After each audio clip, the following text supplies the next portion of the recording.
tak ada yang tahu. Di pesta itu, seseorang sudah menyiapkan kematian untukku. Ia pikir, aku tak sadar saat bubuk putih itu perlahan jatuh ke dalam gelas yang seharusnya kuteguk sendiri. Tapi, malam itu, Tuhan rupanya menukar takdir. Dan gelas yang berisi racun justru berpindah ke tangan orang yang ia cintai sendiri. Halo teman-teman semua, selamat datang di channel ini. Kalian sedang menonton kisah yang aku yakin akan membuat kalian berpikir dua kali tentang arti keluarga dan kepercayaan. Aku ingin tahu, kalian nonton dari mana malam ini? Tulis di kolom komentar, dari kota mana kalian mendengarkan kisah ini. Sebelum mulai, jangan lupa klik like, subscribe, dan nyalakan lonceng notifikasi, supaya kisah-kisah inspiratif seperti ini bisa terus hidup. Dan sekarang, aku akan ceritakan padamu bagaimana Tuhan menukar takdirku. Lewat satu gelas yang salah. Namaku Surya Pranata, usia 66 tahun. Setelah 40 tahun bekerja, aku resmi menutup bab hidup yang panjang dan melelahkan. Perusahaan konsultan sistem keuangan yang dulu kubanggen dari meja kecil di garasi rumah, kini telah kugenggam, kujual, dan kuserahkan pada generasi baru. Nilai penjualannya 12 miliar rupiah. Angka yang seharusnya membuatku bangga, tapi justru membuat hatiku terasa kosong. Aku ingin menghabiskan sisa umur dengan damai, berangkat umrah, mewakafkan sebagian uang untuk pesantren kecil di Cirebon, dan mendirikan beasiswa anak yatim atas nama almarhum istriku, Bening Cahaya. Itu cita-cita terakhirku.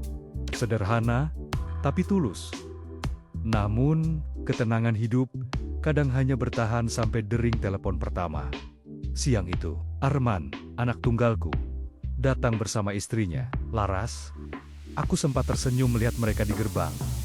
Tapi dari jarak 5 meter pun, aku sudah tahu tujuan kedatangan mereka bukan untuk menemaniku minum teh. Ayah, kami cuma mau bicara sebentar, kata Arman. Suaranya hati-hati. Mereka duduk di ruang tamu. Laras membuka map biru tebal, berisi rancangan bisnis baru, sebuah aplikasi investasi digital. Suaranya manis, cara bicaranya sopan, tapi matanya tajam menghitung. Kami butuh suntikan dana, ya sekitar 4,5 miliar aja, buat tahap awal. Kalau proyek ini jalan, kita semua untung besar. Aku mendengarkan tanpa memotong. Aku tahu gaya bicara Arman. Mulai lembut, lalu menekan, lalu menuntut. Sudah 3 kali ia datang dengan ide yang sama. Dan 3 kali pula, kegagalan menghancurkan tabungannya sendiri. Man, ujarku perlahan. Ayah sudah lihat semua ide bisnismu. Tapi yang kau sebut peluang, buat ayah itu hanya perjudian. Ia tertawa kering. Jadi ayah nggak percaya sama anak sendiri. Percaya itu soal tanggung jawab, bukan darah. Suasana menegang. Laras menatapku dari balik bahu Arman. Tersenyum tipis. Senyum yang tak pernah kutemui di wajah istriku dulu. Bapak kan sudah pensiun, katanya lembut tapi tajam. Buat apa simpan uang sebanyak itu kalau bukan buat keluarga sendiri? Aku menghela napas panjang. Uang itu bukan untuk aku nikmati. Itu titipan untuk orang-orang yang bahkan tak sempat bermimpi. Keheningan turun di ruangan itu. Hanya jam dinding yang bergetar. Pelan tapi menekan. Arman menatapku tajam. Wajahnya merah. Baik, kalau itu keputusan ayah, jangan salahkan aku nanti. Ia berdiri, membanting map biru di meja. Laras menatapku sekilas sebelum mengikuti suaminya keluar. Dan di ujung langkah mereka aku mendengar kata-kata yang tak akan pernah kulupakan. Kadang, orang tua yang terlalu bijak justru tidak tahu diri. Saat pintu menutup, aku duduk sendirian di ruang tamu yang sepi. Cahaya matahari sore menembus tirai, jatuh di gelas teh yang mulai dingin. Aku menatap kursi kosong di hadapanku. Kursi yang dulu ditempati istriku ketika menenangkan amarahku. Ben, bisikku pelan. Mereka tak tahu. Yang ku coba lindungi bukan uang, tapi nurani mereka sendiri. Aku tak tahu bahwa dari pertengkaran kecil hari itu, Tuhan sedang menyiapkan ujian yang jauh lebih besar. Ujian antara kasih seorang ayah dan racun di tangan menantunya sendiri. Hari pesta itu datang lebih cepat dari yang kupikir. Halaman rumahku penuh lampu hias, Suara biola mengalun dari taman, dan aroma kopi hangat bercampur dengan wangi bunga sedap malam. Aku tersenyum pada tamu-tamu yang datang. Beberapa mantan rekan kerja menepuk bahuku, mengucapkan selamat atas masa pensiun. Tapi jauh di dalam dada, ada rasa hampa yang tak bisa kutepis. Di antara kerumunan, aku melihat Arman dan Laras. Mereka datang, tak sendiri, membawa Pak Budi dan Bu Murni, orang tua Laras dari Sragen. Tangan Laras menggenggam lengan suaminya dengan erat. Senyum mereka rapi seperti topeng yang baru dipasang. "Selamat ya." "Ya," kata Arman sambil menepuk bahuku. "Semoga ayah bisa istirahat tenang sekarang." Aku hanya menjawab singkat, "Terima kasih." Tapi di balik senyumku, mataku menangkap sesuatu yang lain. Tatapan Laras yang menilai, menghitung, dan dingin. Beberapa jam berlalu. Tawa memenuhi ruang tamu. Gelas-gelas wine berkilau di bawah lampu gantung. Aku berjalan ke ruang kerja di ujung koridor, mencari map kecil yang berisi daftar donasi yayasan yang sedang kususun. Pintu kubiarkan sedikit terbuka, dan dari celah itulah aku melihat pemandangan yang tak akan pernah kulupakan. Laras berdiri di dekat meja, membelakangi pintu. Ia mengeluarkan bungkusan bening kecil dari dalam tas tangan berwarna krem. Tangannya bergetar, tapi gerakannya terlatih. Seolah ia sudah mempersiapkan ini jauh-jauh hari. Perlahan, bubuk putih transparan itu ia tuangkan ke dalam gelas wine merah yang disiapkan khusus untukku di atas nampan perak. Aku terpaku. Jantungku berdetak pelan tapi berat.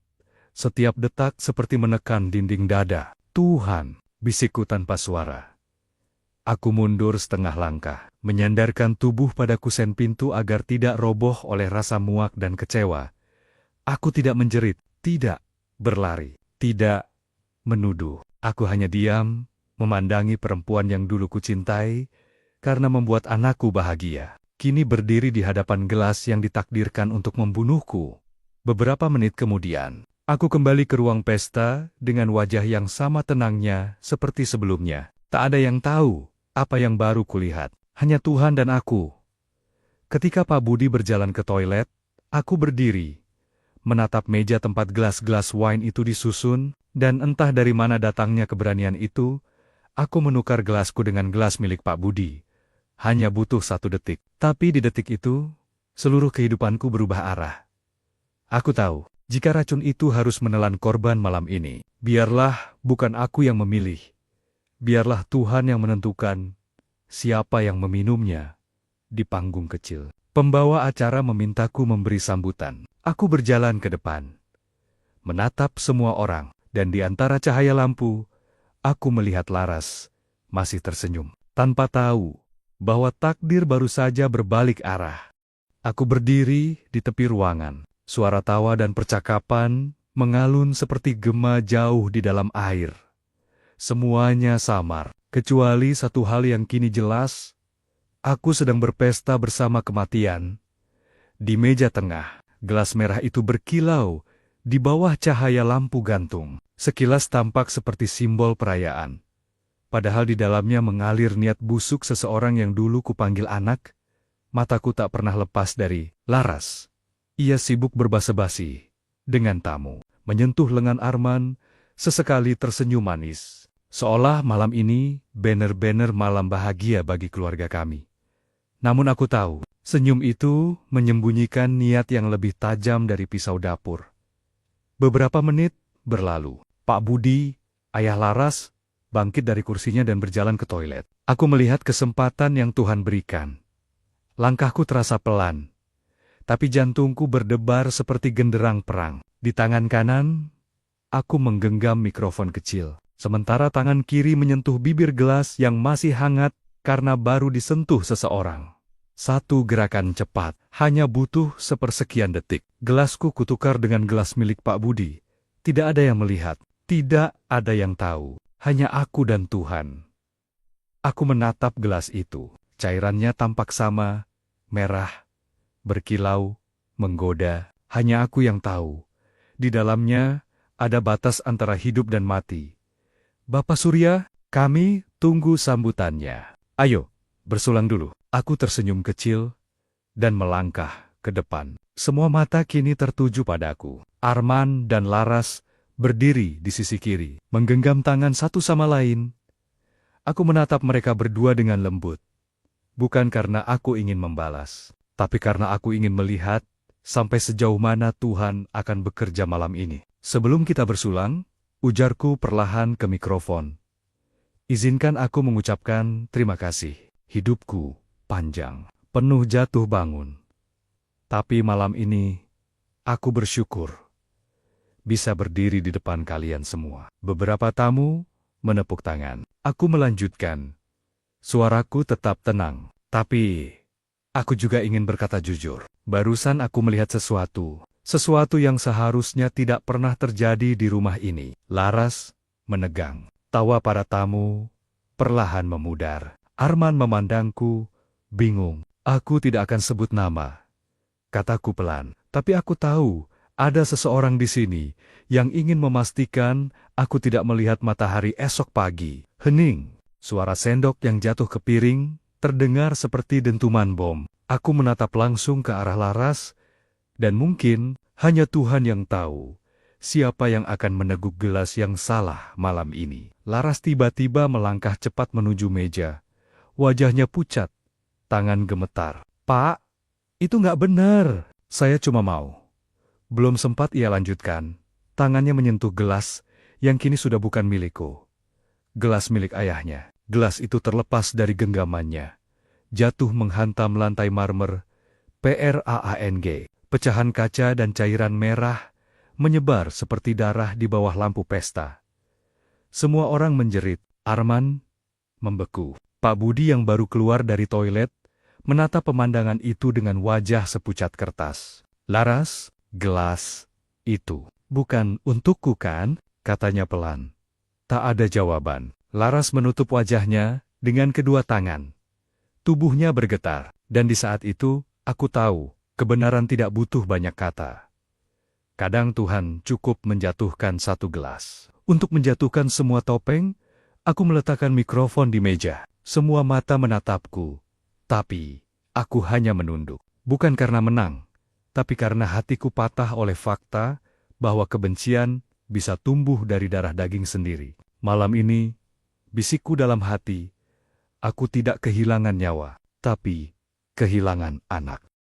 Setelah suara gelas pecah itu, waktu seolah berhenti. Lampu di ruang tamu masih berkilau, tapi semua wajah berubah pucat. Aroma wine merah bercampur dengan bau logam dari serpihan kaca. Dan di tengah ruangan itu, Laras berdiri gemetar, wajahnya kosong, tangan menutup mulutnya.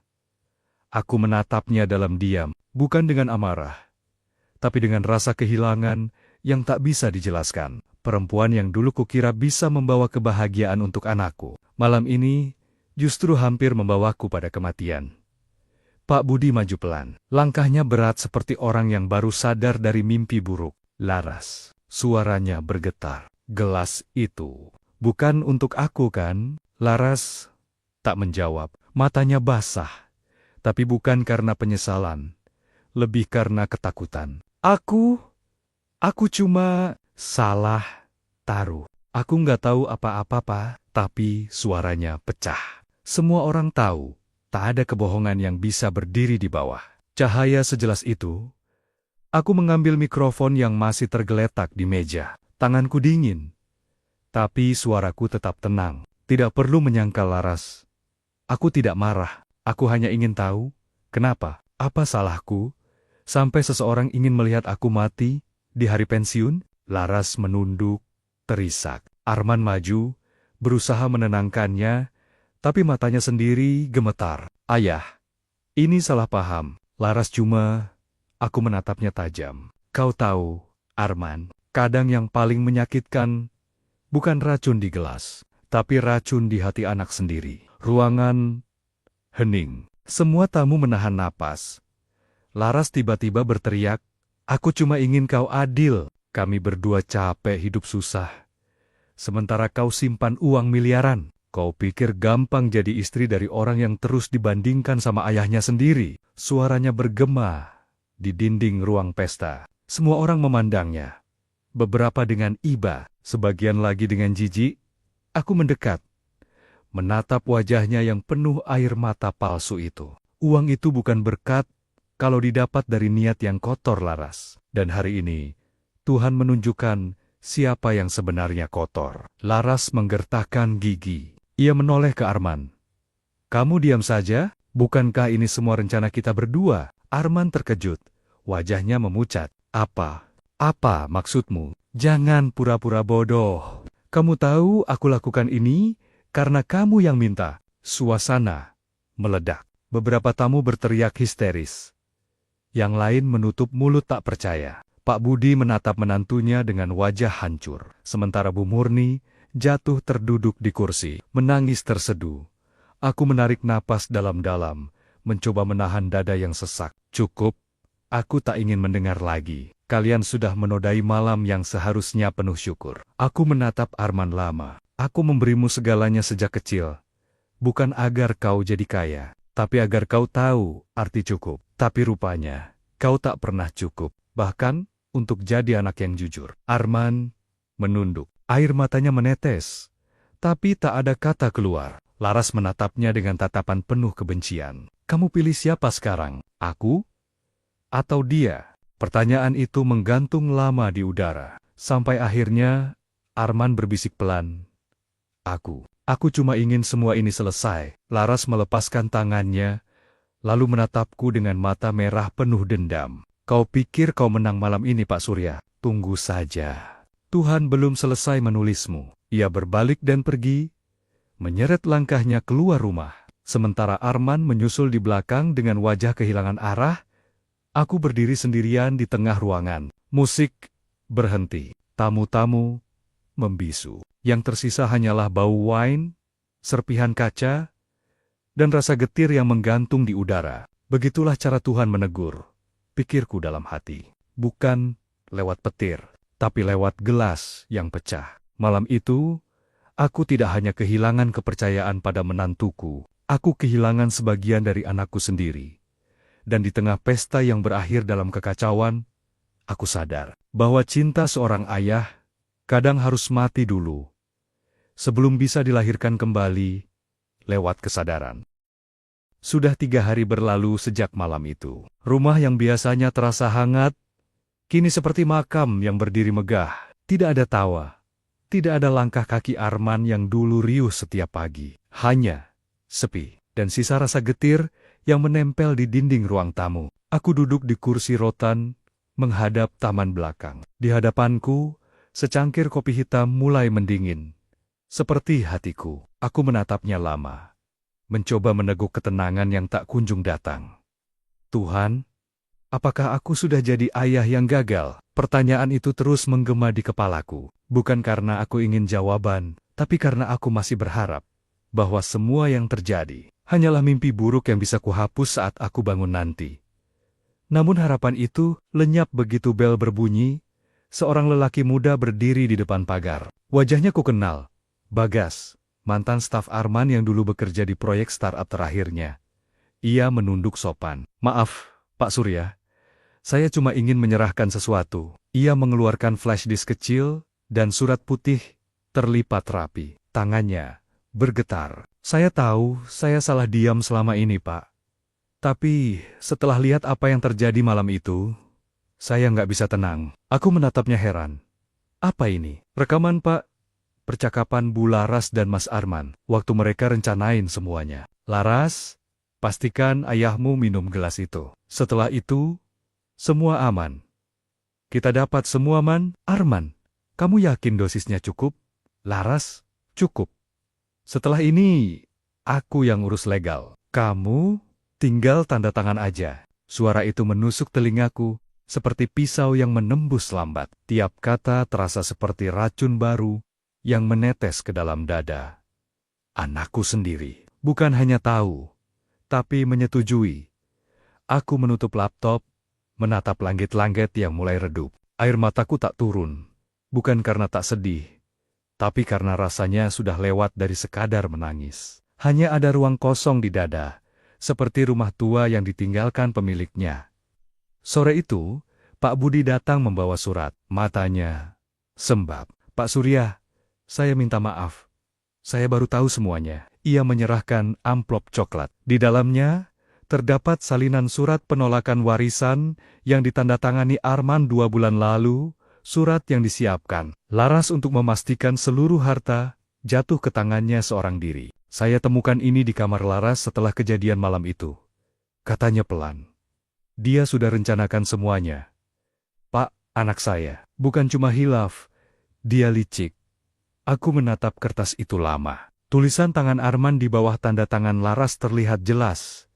Goyah, seperti ditulis dengan tekanan batin. Tanda tangan yang kini menjadi saksi bahwa ia menyerahkan bukan hanya haknya, tapi juga nuraninya. Malam itu, aku tak tidur. Aku duduk di ruang kerja, memandangi foto keluarga kami yang dulu kupajang dengan bangga. Wajah Arman tersenyum di sana.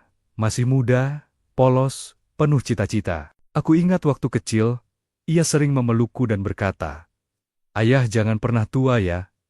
Aku takut kehilangan ayah, dan kini, di masa tuaku, justru akulah yang kehilangan anakku. Meski ia masih hidup di luar sana, ternyata racun itu tidak hanya ada di gelas.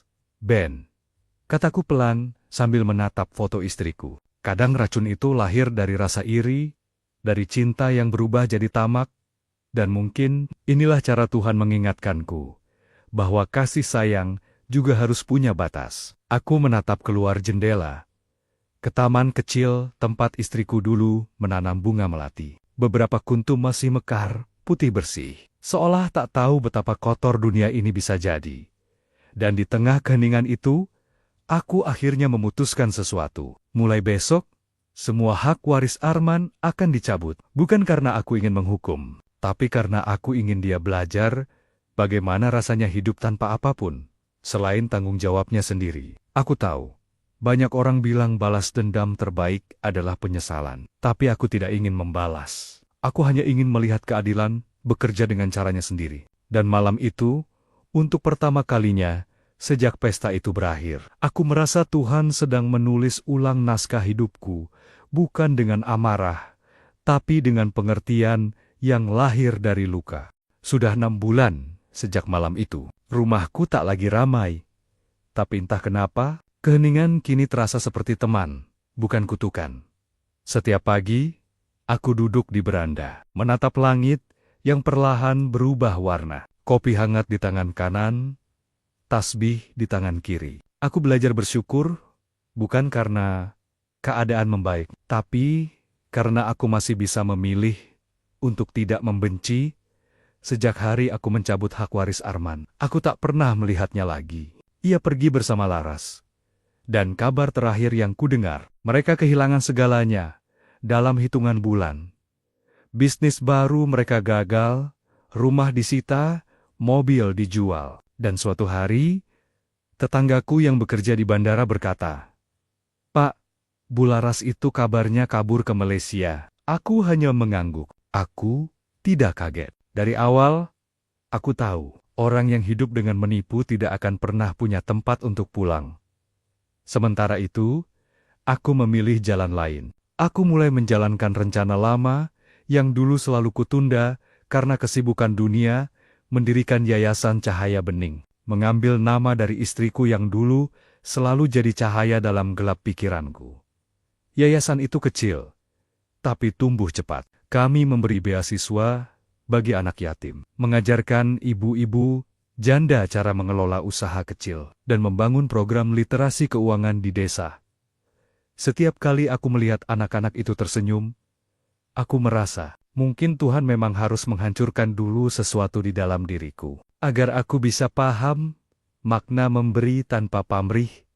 Pernah suatu sore, aku duduk di halaman yayasan, melihat anak-anak belajar menulis di teras. Salah satu dari mereka, bocah laki-laki kecil bernama Raffi, mendekat dan bertanya polos, "Eyang Surya, orang jahat kalau tobat, masih bisa jadi baik nggak?" Aku terdiam lama. Pertanyaan sederhana, tapi dalam, "Bisa nak," jawabku perlahan. Asal dia mau mulai lagi dari nol, dan gak takut miskin waktu belajar jujur. Raffi tersenyum, lalu berlari kembali ke teman-temannya. Aku menatap langit sore, Dan untuk pertama kalinya, aku merasa Tuhan benar-benar sudah menata ulang hatiku.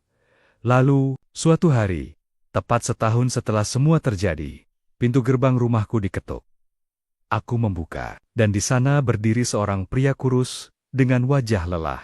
Wajah yang dulu ku kenal, tapi kini tampak jauh lebih tua dari usianya. Arman, tubuhnya lusuh, keringat menetes di pelipis, jaket ojek online masih menempel di punggung. Tangannya memegang surat kusut dan amplop kecil. Ayah, suaranya parau.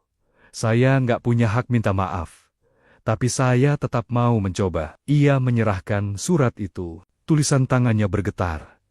Tinta sedikit luntur oleh air mata yang entah miliknya, entah milikku. Saya sudah kehilangan semuanya. Ya, rumah, uang, istri, semuanya. Tapi yang paling berat, bukan kehilangan itu. Tapi kehilangan rasa bangga, karena ayah adalah ayah saya. Saya bodoh, dan saya menyesal. Aku menatapnya lama. Ada bagian dalam diriku yang ingin memeluknya, tapi ada juga bagian yang masih berdarah. Aku belum bisa memaafkan, man, ujarku pelan. Tapi kalau kamu benar-benar menyesal, buktikan lewat hidupmu, bukan lewat kata-kata. Ia mengangguk. Air matanya jatuh di kakiku. Aku biarkan, karena kadang seseorang perlu menyentuh debu tempat ia jatuh sebelum bisa berdiri lagi dengan benar. Sore itu, aku menatap mata anakku yang dulu penuh ambisi, tapi kini penuh luka. Dan entah kenapa, aku tidak lagi melihat kebencian di sana. Yang kulihat hanya seorang manusia yang akhirnya belajar rendah hati. Tuhan memang aneh, bisikku sambil menatap langit. Ia tidak menghukum dengan petir, tapi lewat kehilangan yang membuat manusia mau bersujud. Malam itu, aku menulis kalimat terakhir di buku catatan harian istriku. Hari ini, aku tidak hanya memaafkan mereka, tapi juga memaafkan diriku sendiri, karena pernah berharap semua anak akan tetap suci. Dan sejak malam itu, aku tak lagi memikirkan racun di gelas. Karena aku sudah tahu, Tuhanlah yang menukar gelas itu sejak awal, agar aku belajar bahwa hidup bukan tentang siapa yang kalah, tapi siapa yang mampu berdamai setelah semua luka. Sudah hampir setahun sejak Arman datang dengan surat maafnya. Sejak hari itu, aku tak mendengar kabarnya lagi. Ia pergi tanpa pamit. Tapi kali ini, aku tidak mencarinya. Aku tahu, Tuhan sedang mengajarinya sesuatu tentang harga sebuah penyesalan. Hidupku kembali sederhana. Pagi bersama doa, siang bersama anak-anak yatim di yayasan, malam bersama kenangan yang kini tidak lagi menyakitkan. Tapi malam ini berbeda. Saat aku menutup pintu yayasan, seorang kurir datang membawa sebuah amplop besar. Di pojoknya tertulis dengan tulisan tangan yang kukenal. Untuk ayah, tanganku bergetar saat membukanya. Di dalamnya, ada selembar surat dan foto. Foto Arman mengenakan jaket lusuh, berdiri bersama belasan anak jalanan di kolong jembatan. Di belakang foto itu tertulis singkat, yayasan kecil, tapi dari uang halal. Terima kasih sudah mengajariku cara bertahan tanpa mencuri. Aku membuka suratnya pelan. Ayah, saya tahu, tidak ada kata yang cukup untuk menebus kesalahan saya. Tapi sejak hari ayah bilang, buktikan lewat hidupmu, bukan lewat kata-kata. Saya berhenti bicara dan mulai bekerja. Setiap hari saya antar orang pakai motor butut. Dari uang itu, saya kumpulkan sedikit demi sedikit untuk bantu anak-anak jalanan makan. Sekarang mereka panggil saya Kak.Ar. Kadang saya pikir, mungkin inilah cara Tuhan membuat saya belajar menjadi manusia lagi. Ayah, saya tidak minta warisan. Saya cuma ingin ayah tahu. Kali ini, saya benar-benar ingin jadi anak ayah yang tidak memalukan. Air mataku jatuh di atas surat itu. Bukan karena sedih, tapi karena aku akhirnya tahu. Tuhan memang tidak pernah salah menukar gelas. Racun yang dulu seharusnya menghabisiku, justru menjadi jalan untuk menyembuhkan anakku. Aku tersenyum kecil, menatap langit malam yang bersih tanpa awan. Terima kasih Tuhan, Kau tidak hanya selamatkan hidupku, Kau juga selamatkan jiwanya. Beberapa hari kemudian, aku menulis balasan. Bukan surat panjang, Hanya satu kalimat, "Anakku, tidak ada dosa yang lebih besar dari kehilangan arah, dan tidak ada pengampunan yang lebih indah daripada saat kau akhirnya pulang." Kusertakan foto yayasan, dengan anak-anak yatim berdiri di halaman sambil tersenyum ke kamera. Di bawahnya kutulis nama baru lembaga itu, Yayasan Cahaya dan Arman. Kini, di usiaku yang tak muda lagi, aku hidup bukan dari uang, tapi dari kedamaian yang kupanen dari luka lama. Dan setiap kali aku melihat anak-anak itu tertawa, aku selalu teringat pada satu hal, bahwa takdir yang tampak paling kejam pun bisa berubah menjadi pelukan. Jika kita cukup sabar menunggu tangan Tuhan bekerja. Aku pernah ingin mati karena racun, tapi Tuhan memberiku hidup baru lewat gelas yang salah. Kadang, Tuhan memang tidak menyingkirkan kejahatan. Ia hanya memutarnya sedikit, agar yang ingin membunuh justru disembuhkan oleh rencananya sendiri.